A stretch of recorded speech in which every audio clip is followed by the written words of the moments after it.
yung katawan mo ay mahina. Pero deep inside, sa loob, sabi ni Pablo, ang katawan ay pahina, pero ang nasa loob ay palakas ng palakas. To God be all the glory. Yung will ng Panginoon ay nakikita ng ating spiritual eye. Praise God. Sa mundong ito, marami kang failure. Marami kang kahinaan na minsan nilalabanan mo sa sarili mo. Kaya ko pa kayang magpatuloy? Magagawa ko pa bang makalapit sa presensya ng Panginoon?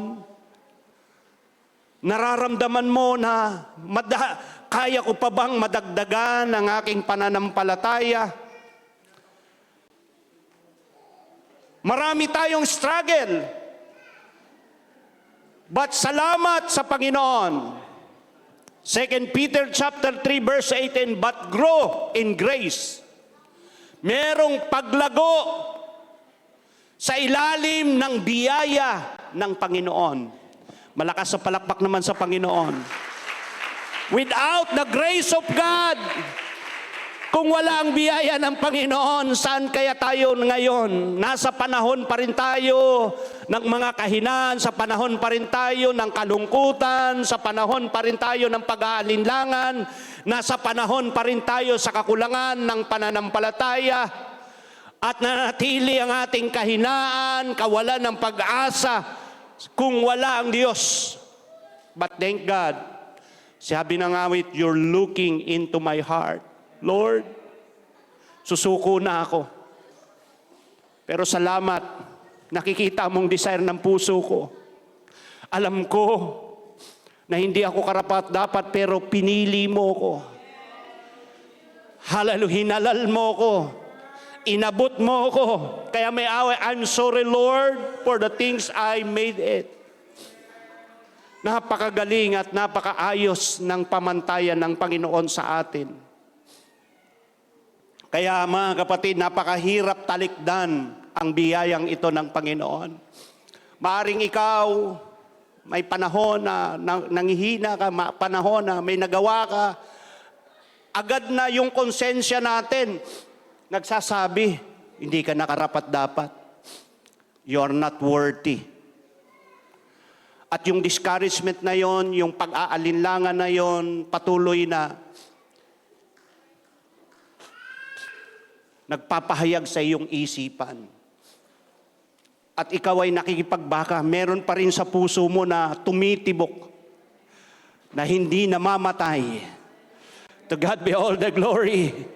Pinahihina ng sitwasyon ng iyong mga naging kahinaan, pero nandoon ang puso ng Panginoon.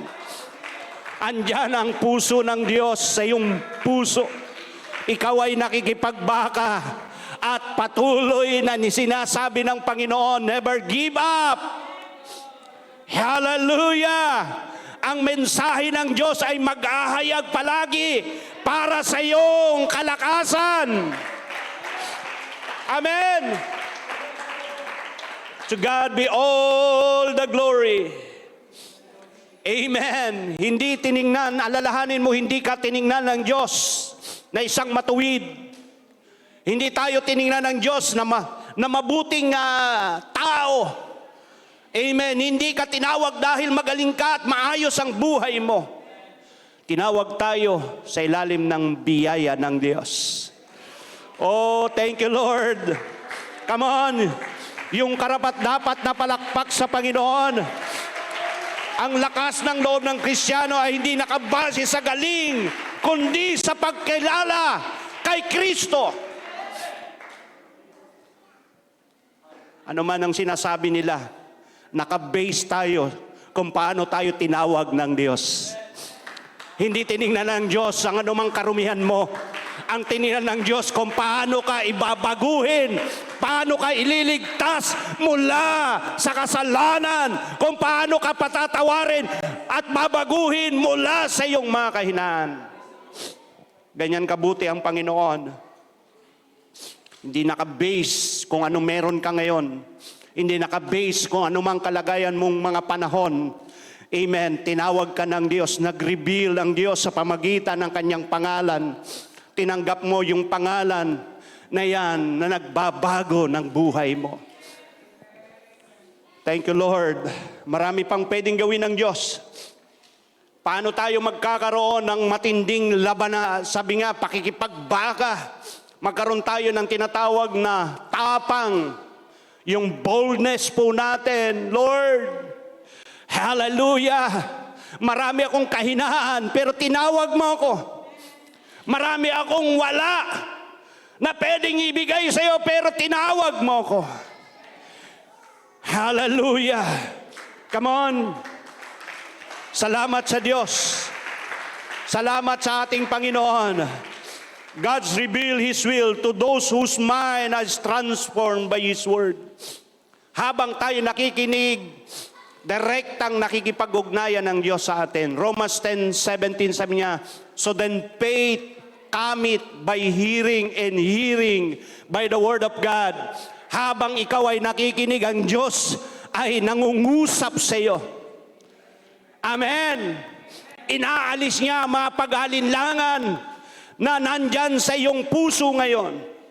Inaalis niya ang mga nilagay ni Satanas sa isipan natin na hindi na tayo karapat-dapat. At nilalagay ng Diyos, kaya ka pinili dahil ikaw ay mahina. Kaya ka pinili para alisin mula sa pagkaalipin ng pagkakasala. To God be all the glory. Amen. Ganyang kabuti ang Panginoon, mga kapatid. Ganyang kadakila ang Diyos. Kaya sabi rito, mga kapatid, yung boldness, ito ay nagmumula sa ating Panginoon, yung tapang natin. Sabi nga ni Sister Eloisa, amen, sa harap niya mismo siya ay dinukutan, kinuha ang kanyang wallet. Alam niyo, ibang reaksyon ang iyong mararamdaman panahon na ito ay aktwal na mangyayari sa atin. Amen. Dalawang lalaki, kinuha ang iyong wallet, samantalang ikaw ay nakikinig ng mga Kristiyanong awitin. Meron bang makukuha sa panahon na ikaw ay nakikinig ng mga mensaheng awiting makalangit? Amen. Sabi nga, hindi tayo iniwan ng Panginoon, hindi tayo pinabayaan ng Diyos kapag sinabi natin, hiningi natin, amen, ang kalakasan, katapangan na nanggagaling sa Panginoon, merong lalabas sa iyong bibig na authority. Kaya nung sinabi niya, ibalik mo yan, wallet ko yan. Yung magnanakaw na sanay sa pangkukuha ng mga, tawag dyan, pickpocket. Sanay magnakaw, pero nakita po niya mismo na sa pamagitan ng authority na yon, nanginig ang magnanakaw. At marami na tayong napatunayan, mga kapatid, na kapag ang pangalan ni Jesus ay itinataas natin, hallelujah, nasa puso natin, wala sa labas. Pag sinabi mo yung authority, amen, hallelujah. Naranasan ko rin yan, mga kapatid, church, binabato tayo at minumura tayo. Lagi niyang binabato, may panahon paglasing, kinakasana ko ng baril. Minsan naisip ko, Lord, ganito ba talaga ang pagiging Kristiyano? Parang kinakawawa, para bang wala tayong silbi. Pero alam nating binago tayo ng Panginoon. Praise God, Bible study, binabato, Sunday, nagmamak siya. Pero salamat sa Panginoon, may panahon na nagkita kami, lasing na lasing, challenge ako. Hinahamon niya ako. Nang suntukan, praise God. Minsan bilang tao sa human being, gusto mong mag-react, gusto mong, sabi ko, hindi mo alam yung trabaho ko, pumatay nung araw. Kung panahon na yun, kung bibigyan ako ng pagkaon, bakit? May sarili rin akong baril, may sarili rin akong, sabi ko, ito ba talaga ang haharapin ko? Pero napuno ako, mga kapatid, hinabol ko, tumakbo. Alam niyo, mga kapatid, pagtakbo niya, kasi kung naabutan ko, hindi ko na alam yung gagawin ko kasi as a human being, meron kang tinatawag na praise God, nawala na. Kasi kinukontrol ko yung sarili ko. Sabi ko, kumbaga, hindi ko na napigilan. Pero alam niyo mga kapatid, Sunday morning, naglilinis ako ng church kasi Saturday nangyari. Nang hapon, binaliwala ko yon. Sabi ko, Lord, sorry. Alam niyo mga kapatid, yung taong yon, biglang pumasok Sunday morning, naglilinis ako. Sabi ko, parang nabigla din ako mga kapatid. Gusto kong, kasi baka lumusob na sa loob ng simbahan. Pero alam niyo mga kapatid, doon ko napatunayan na ang Panginoon ay mabutit dakila. Kasi yung taong ito mga kapatid, lumuluhod sa akin, umiiyak. Kaya isip ko, bugbugin siya, kasi baka ako atakihin, kasi may baril din siya. Sa loob, pwede ko siyang gawa ng sabi ko. Alam niyo mga kapatid, umiiyak siya, lumuluhod siya sa akin. Ang tawag nga niya sa akin, Father, Father. Naging pare ako. Tapos sabi niya, patawarin mo ko. Alam mo ba, buong magdamag, hindi ako nakatulog. Hallelujah! Alam mo ba, nanginginig ako, hindi ako makapagtrabaho. Buong magdamag, ngatal at tuliro siya mga kapatid. Kaya sabi niya, Father, Father, ipag-pray mo ko. Alam niyo mga kapatid, sabi ko nga bago ko siya pinag-pray, hindi mo ako kalaban, ang kalaban mo rito ay Diyos. Alam niyo mga kapatid, nakaluhod siya. Pinag-pray ko na patawarin siya ng Panginoon.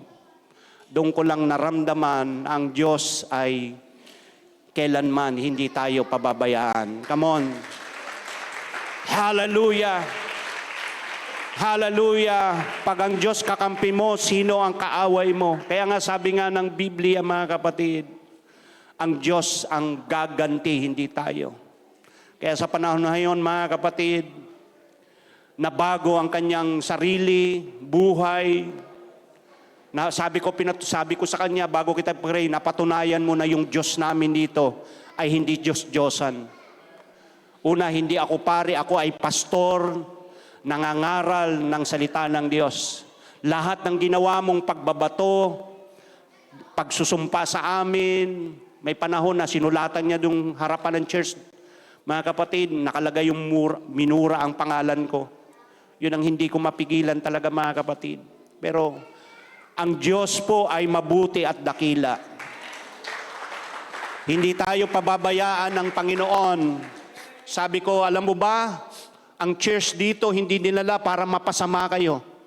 Kasi kung tutuusin, sabi ko, napakabuti ng Diyos. Bakit? Nilapit ka para makita mo yung simbahan. Hallelujah. At sa totoo lang, hindi ko ito nakuha ang church na ito. Binigay ito ng Diyos. You could imagine, meron kaming 3 lote. Yung sa'yo, 1 lote lang. Bakit? Ang Diyos ay may plano at layunin sa lugar na ito ng relocation. Maraming babaguhin, maraming ililigtas. Come on!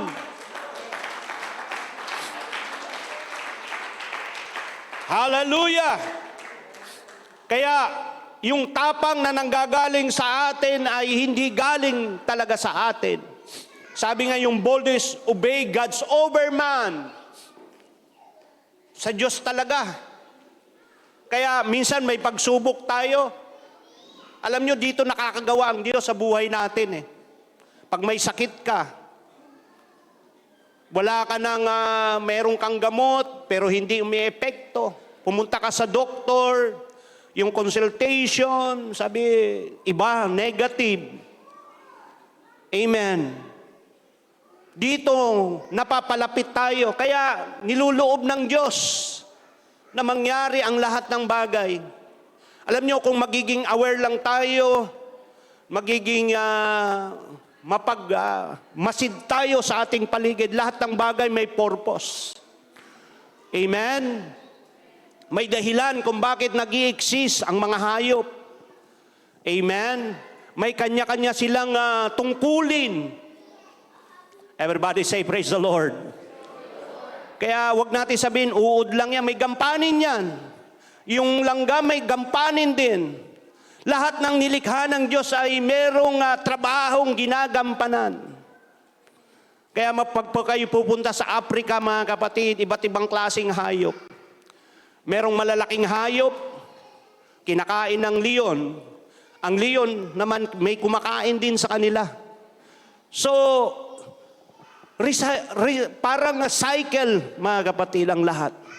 Tayo, pag namatay tayo, nagiging patabang lupa tayo. Pero yung kaluluwa mo, hindi po namamatay. Lahat ng may kaluluwa, magsabing, praise the Lord. Tayo po ang mapalad na nilikha ng Panginoon sa dami ng nilikha ng Diyos. Kaya minsan, napanood ko sa YouTube, may mga tungkulin talaga ang bawat halaman, mga isda, no, mga hayop na gumagapang, lumilipad. Kaya may mga ibon, kayang gumawa ng sariling bahay nila. May mga ibon na kayang, sabi ko, iba't ibang gampanin. Yung paru-paro, di ba, minsan uod lang sa tingin, pero pagpapasok pala yan sa ilalim ng lupa, doon siya nagbi-build, umaring doon sa puno. Doon sa kukon, ilalagay niya sa loob niya, at pag yan ay unti-unting nagiging butterfly. May mga dahilan sila, mga kapatid. Kaya salamat sa Panginoon, pero may dahilan ng Diyos kung bakit ka niligtas. Come on, palakpakan natin ang Panginoon. May pangako sa John 14. Pinaghahanda ka ng lugar na hindi matitirhan ng mga ordinaryong tao. Ito'y lugar na kung saan ang presensya ng Diyos ang nananahan. Ito yung lugar na hinahangad ng maraming mananampalataya. Kabilang tayo na tinawag sa pangalan ng ating Panginoon. Hallelujah! Kaya kung tatanungin, which is the right in God's eyes to listen or you're to Him? Pakikinggan ba natin yung mga nakapaligid lamang sa atin o yung sinasabi ng Diyos sa atin? Amen. Everybody say, praise the Lord. Malakas na muling palakpak sa Panginoon. Hallelujah. Amen. Ang Diyos ay patuloy na kumikilos. Patuloy na gumagawa ng iba't ibang kaparaanan sa buhay ng bawat isa sa atin. Kaya lift Him up and shout, sabi nga, His name over all. Kaya kapag napapansin po natin ang mga bagay na ginagawa ng Diyos sa ating buhay, kaya sabi, hindi natin maiwasan ng takot, pero pwede tayong maging matapang dahil kasama natin sino? Si Jesus. O panahon na ikaw ay natatakot, tawagin mo lang si Jesus, lalakas yung loob mo. Bakit siya ang King of Kings, Lord of Lords? Siya yung daan, sabi nga sa John 14, verse 6, siya yung daan, katotohanan, at ang buhay. Kung ikaw ay gustong mabuhay, maging malapit sa Kanya, dito nang gagaling ang lakas ng individual. Yung lakas natin. Kaya minsan, lakas lang ng loob at pananampalataya. Yung mga imposibleng bagay. Amen? Yung mga bagay na hindi mo kayang gawin, magtiwala ka lang sa Panginoon. Sabi nga, ibahagi mo ang iyong totoong karanasan sa Panginoon. Yun ang dahilan, mga kapatid. Hallelujah. Yung karanasan na nanggagaling sa ating ito ay yung sukat na pinaka-authentic. Na ibig sabihin, yung totoong tapang ay nanggagaling sa experience mo, sa karanasan mo. Yung pagbabagong nangyari sa atin ay hindi kayang tapatan ng anumang bagay sa ibabaw ng mundong ito. Lahat ng bagay mawawala. Sundin ang Diyos higit sa tao.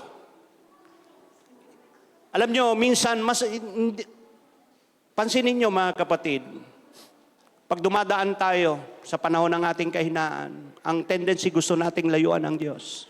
Pero sa totoo, wala namang ginawa ang Diyos sa atin. Tayo nagkamali. Tayo yung lumabag sa batas ng Diyos. At alam nyo, kahit walang nakakita, yung konsensya mo, nagsasabi, nakagawa ka. Nagkamali ka. Diba? Wala namang nakakita. Ikaw lang. Parang may nalabag ako. Parang hindi ka mapakali. Ang tendency, sabihin mo sa sarili mo, hindi na lang kaya ako sisimba kasi lagi na lang paulit-ulit. Nagagawa na naman ako sa Panginoon. Iiyak yung puso mo. Balik na lang kaya ako sa dati ko kasi nakagawa ako ng pagkakamali. Sasabihin naman ng mo, balik ka na lang kasi hindi ka talaga tigalangit, tigalupa ka talaga. Ang matindi, yung sasabihin pa sa iyo, tiga-impyerno ka talaga.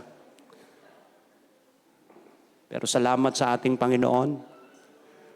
Praise the Lord. Hindi mananaig ang bulong ni Satanas sa iyong puso. Kaya naglatag siya, mga kapatid, 7 times 7. 7 times 70. Si Satanas wala na magawa. Ganyan yung pag-ibig ng Diyos sa atin, mga kapatid. Napakahirap talikdan. Pag napahamak pa tayo,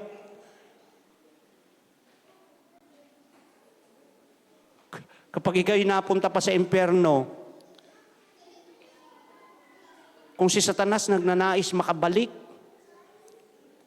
alam niya ang kanyang kalalagyan. Walang kaligayahan sa ibabaw ng mundong ito. Kaya sabi ng Bible, heaven and earth shall pass away, but the word of God, He never pass away. Lahat ng tinutungtungan natin, mawawala. Even ang langit na ating nakikita, kasi hindi pa yan langit Kalawakan lang yan, mga kapatid. Heaven and earth shall pass away, but the word of God. Kaya inilalagay ng Diyos ang kanyang salita saan? Sa puso mo. Yan yung pagkain na hindi mo pagsasawaan. Matthew chapter 4 verse 4.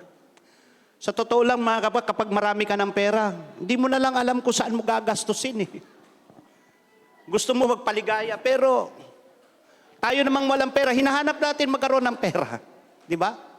Pero pag marami na at sobra-sobra, hindi mo na alam Kaya minsan, bumili ka na ng cellphone, sawa ka, bili ka uli ng cellphone. Hindi ka masatisfy Amen? Nag-imba ka ng pagkain, yung iba, na-expire na, pero bili ka na naman, pero gusto mo lang bigyan ng kaligayahan yung sarili mo ba? Hindi masama, di ba? Pero pag walang direction, at hindi mo nararamdaman ng totoong kaligayahan, amen, yung revelation ng Panginoon, hindi mo na nakikita, hindi mo na napipil yung presensya ng Panginoon. Hindi na ikaw nakikipag-usap sa Diyos. Parang ang buhay mo, may anxiety ka na. Binili ko naman yung gusto ko. Pinuntahan ko na yung gusto ko. Pero bakit? Parang kulang. Hindi satisfied.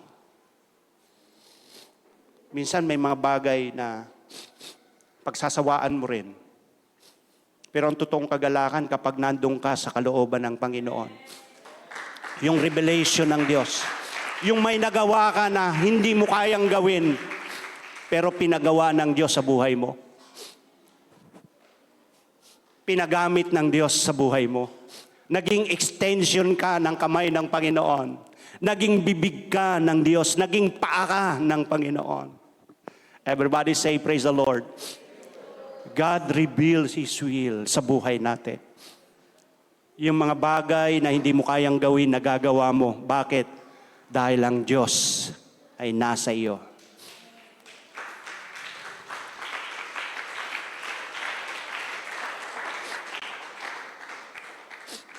Amen? Minsan, hindi masamang mapasaya tayo. Di masamang, sabi nga minsan na nabobordom din tayo sa trabaho mo. Kailangan mo mag-relax. Amen? Everybody say praise the Lord. Pero kapag ang direction mo palaging relax, kailangan magkaroon ng maraming ganito. You could imagine, dumadami yung iyong obligasyon. Pero out of direction ka kasi, hindi ka na masaya sa presensya ng Panginoon.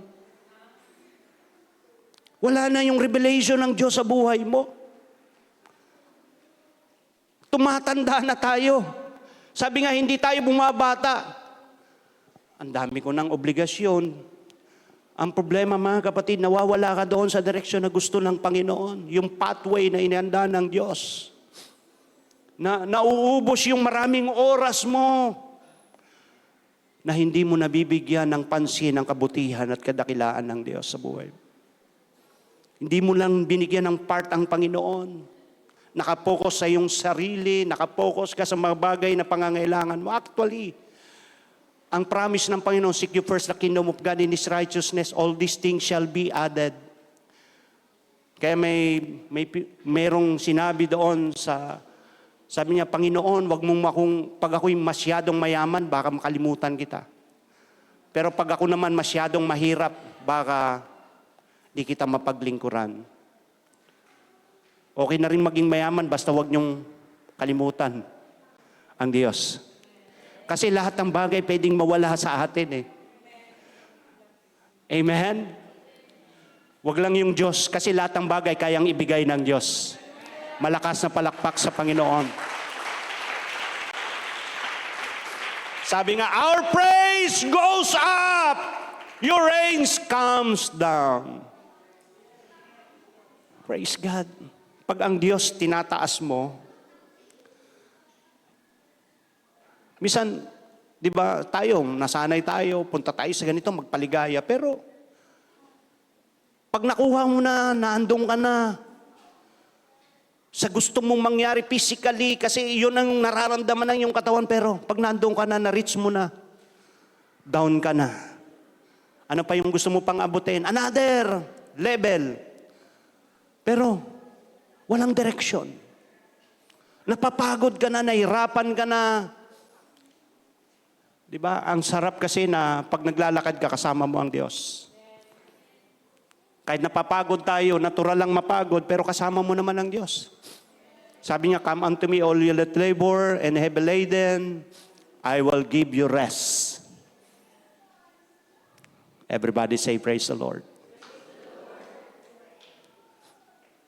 Hanapin natin palagi yung kalooban ng Panginoon. Hayaan nating mag-reveal siya. Kaya minsan, parang, Pastor, parang tumigil na yung paglago ko. Anong dahilan? Ang daming gampanin sa gawain ng Panginoon. Kapag hindi na tayo, katulad ng isang lalagyan, yung isang sasakyan di na tumatakbo. Ang purpose niya, magamit, tumakbo. Lahat ng mga nahandoon na inilagay sa loob ng sasakyan yan para siya'y tumakbo. Ang langis para makagalaw. Yung gas or diesel, gasolina, para hindi pa pwedeng manatili. Pag ganon, masisira ang isang sasakyan. Ang purpose niya talagang maglakbay. Everybody say, praise the Lord.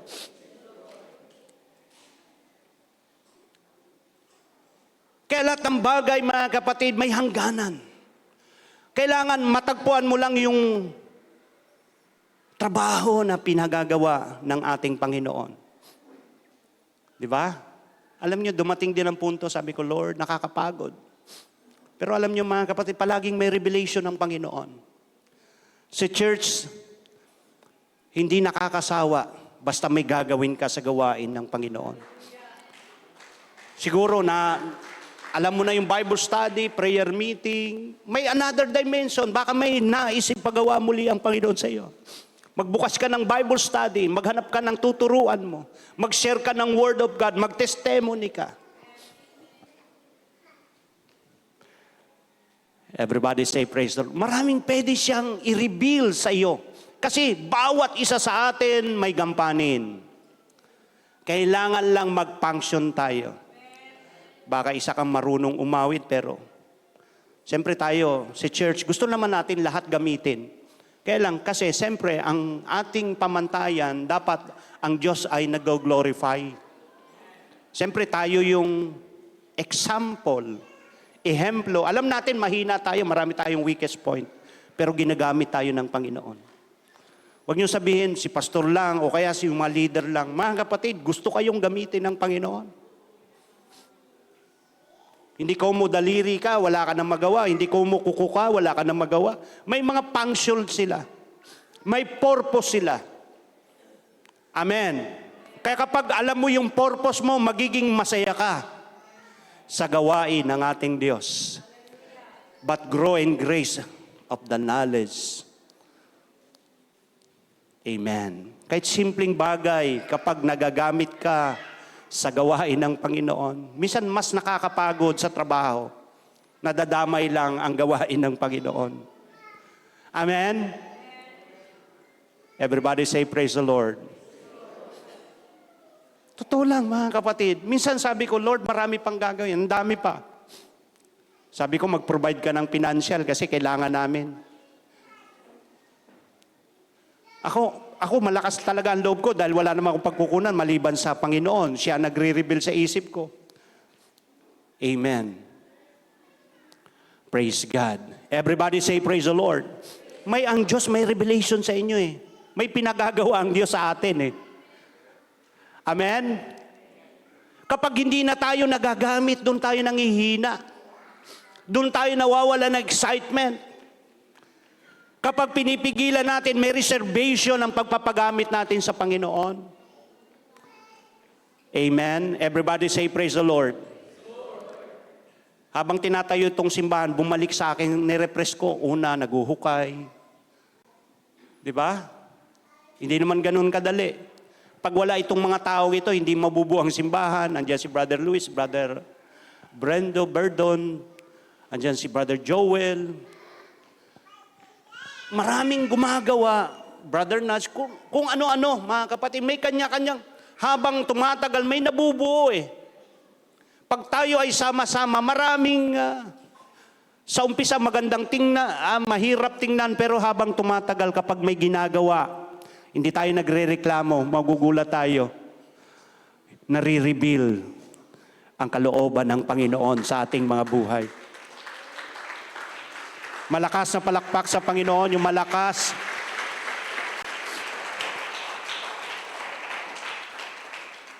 Kaya nga mga kapatid, yung calls to grow and character, forgive others, avoid harmful action. Kung maaari mga kapatid, yung ating mga kapatiran, ayaw nating makakaramdam ng, di ba, yung parang hindi sila mahalaga. Kaya minsan sabi ko, siguro baka hindi ko nabati yung kapatid. Mahalaga talaga ang gampanin ng mga ushers. Kaya tingnan nyo, sa Jollibee, ano ba laging sinasabi nila? Balik kayo. Kahit hindi ka magkakape do sa mga balik kayo uli. Come again, di ba? Dito mga kapatid, bakit kaya pag pinag-usapan natin yung church, parang ang hirap, no? Kasi langit yung pinag-uusapan natin eh. Lahat tayo, wala pang experience makarating sa langit, pero nagtitrain tayo patungong langit. Palakpak sa Panginoon. Hallelujah, hallelujah. Maganda na maintindihan natin ang kalugan ng buhay natin sa ating Panginoon. Practice in sharing testimony in 1 minute, short but real. Yung mag-testimony ka, Kristiyano ka pala. Alam nyo, doon sa Quiapo, nakakatuwa. Merong mga bisita kami.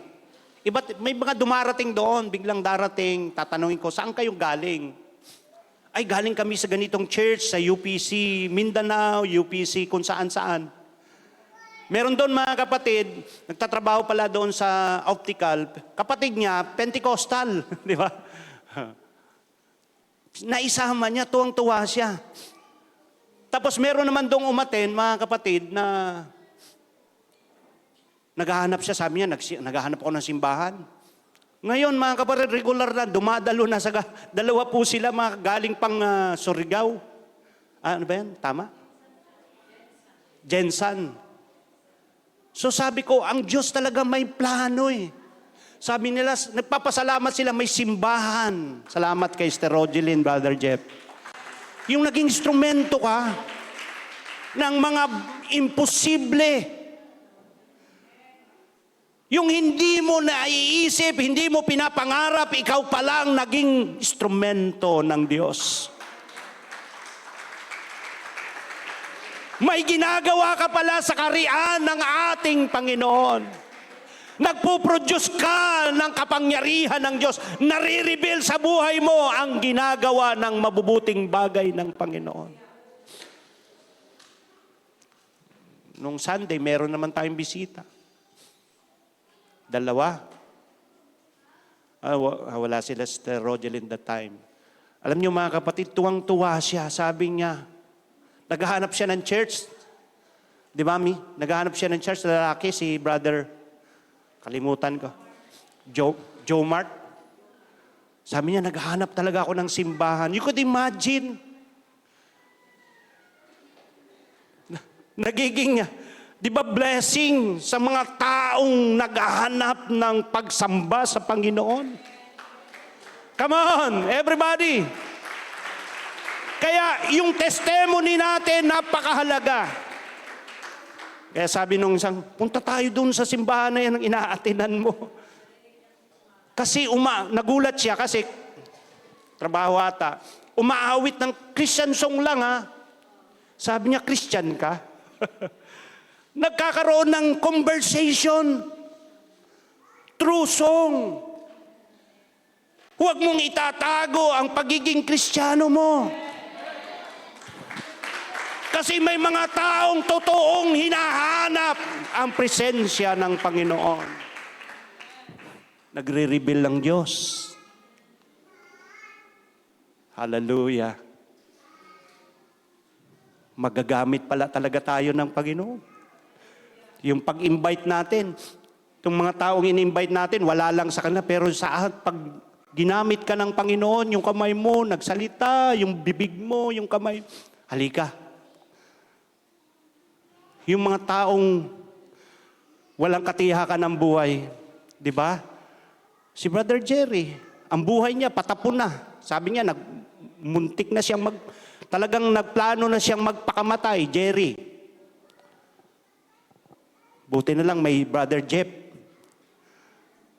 Hindi naman, si Brother Jeff, hindi pa rin naman talaga marunong. Pagdating sa bago pa lang. Pero nararamdaman niya, mabuti ang Diyos. In-invite. You see, anong resulta? Sabi sa akin, nag-usap kaming dalawa. Pastor, gusto ko talagang magpagamit kahit Pangasinan, kahit sa Nueva Ecija. Nakapag-open ng Bible study. Amen. Gusto niyang madala. Merong revelation ng Diyos. Sabi niya, Pastor, gusto ko talagang magamit. Sabi ko, ayusin mo ang sarili mo at gagamitin ka talaga. Yung testimony, buhay mo na. Buhay mo na yan. Pero sabi ko, alam mo, sagrado ang pulpit. Aayusin mo pa yung sarili mo. Pero marami ng kaluluwa, pinatunayan ng Diyos, hindi ka naman magaling. Hindi ka nga nakakatayo sa pulpito eh. Pero yung mga testimony ay nagpapabago ng buhay ng mga taong walang pag-asa. Amen!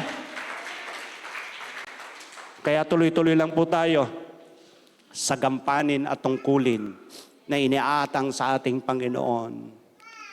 Huwag tayong susuko.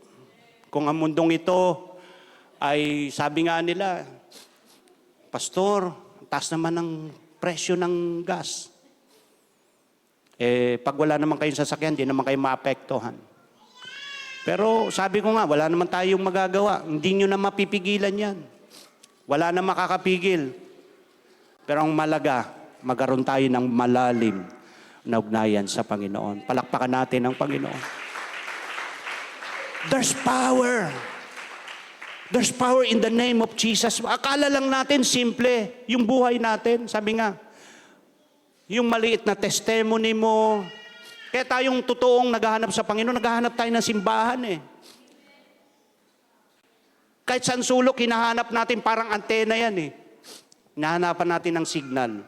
Kapag ang isang Kristyano hindi na hinahanap ang presensya ng Panginoon, matakot ka. Kaya ang sabi rito mga ka, ask God for courage to speak up and your faith kahit isang mahirap na setting. Sa classroom, sa work, sa family. May revelation ng Diyos eh. Hindi tayo na-convert dahil magaling yung nagsasalita. Yung simpleng, sabi ko nga, awit lang narinig, may conversation na. Huwag tayong matakot, mabago yung buhay natin. Ang katakutan natin, huwag mababago yung buhay natin. Sa church, may pagbabago talaga. Kasi Diyos ang tumatawag sa iyo. Huwag ka matakot kasi siya ang nagbabago ng buhay mo. Eh, pastor, masama ugali ko. Walang problema kahit masama ang ugali mo. Eh, pastor, marami akong nagawang kasalanan. Walang problema. Sabi ng Bible, mga kapatid, for God so loved the world. Kasama ka sa word. Jesus died. Namatay siya sa lahat ng mga katulad nating makasalanan. Tayo pong lahat ay tumayo, mga kapatid.